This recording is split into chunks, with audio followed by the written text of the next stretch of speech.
Good evening, everyone. Welcome to Authentic News 100% Verified. I'm Alexis Cheatham, your anchor for tonight. On today's TV show, we are talking about the murders of Colombian journalists.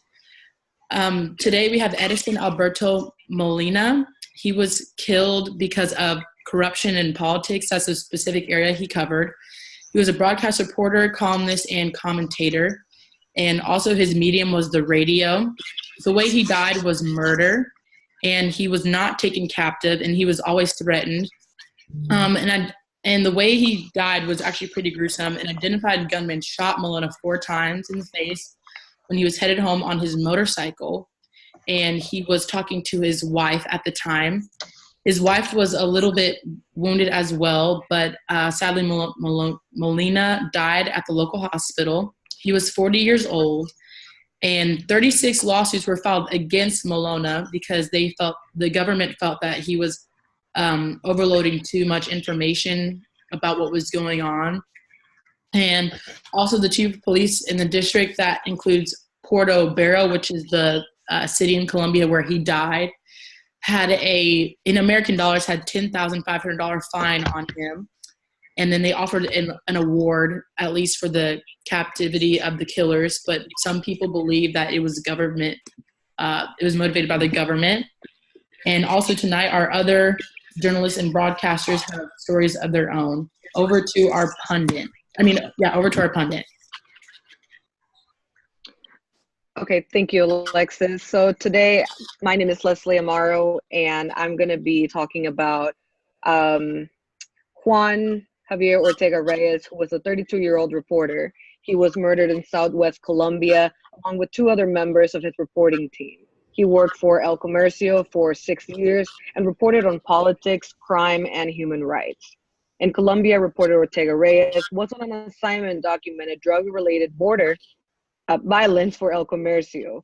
Ortega had previously wrote several articles investigating security threats, displacement, and drug trafficking near Ecuador's border with Colombia. And I'm going to cut it there because that's all I have so far. Okay. So over to Frida. Hi, my name is Frida Moskov. I am an investigative reporter, and I was also investigating that case. I'm going to be talking about the photographer in that. His name was Paul Rivas Bravo. He covered culture, human rights, politics, and sports, and he was with this group just taking their pictures whenever they got kidnapped by this drug-related incident. And I guess I'll cut it there too, because I feel like we have to figure out how we're gonna put in together that they were linked. You know what I mean? Because some stories have the same ending. You know what I mean? Yeah. And then, who am I throwing it over to? To P. Yeah. Hi, I'm Peyton Porter, and I'm going to be reporting on Hector Sandoval. I'm a cameraman with RCN Television, died on April 11, 2002, outside of Cali, Colombia, of gunshot wounds sustained while covering a firefight between the Colombian army and leftist rebels. A helicopter hovering above fired on his cruise vehicles, piercing through Lopez's arm and into his body. He was pronounced dead on the scene. I'm going to pass it to Kathleen.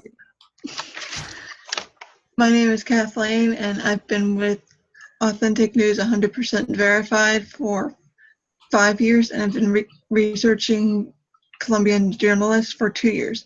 My person is Medina Perez. He's a producer and host of the weekly radio program The Kick. He received death threats 2 months before his murder and had police protection lifted just days before his death. He was murdered because the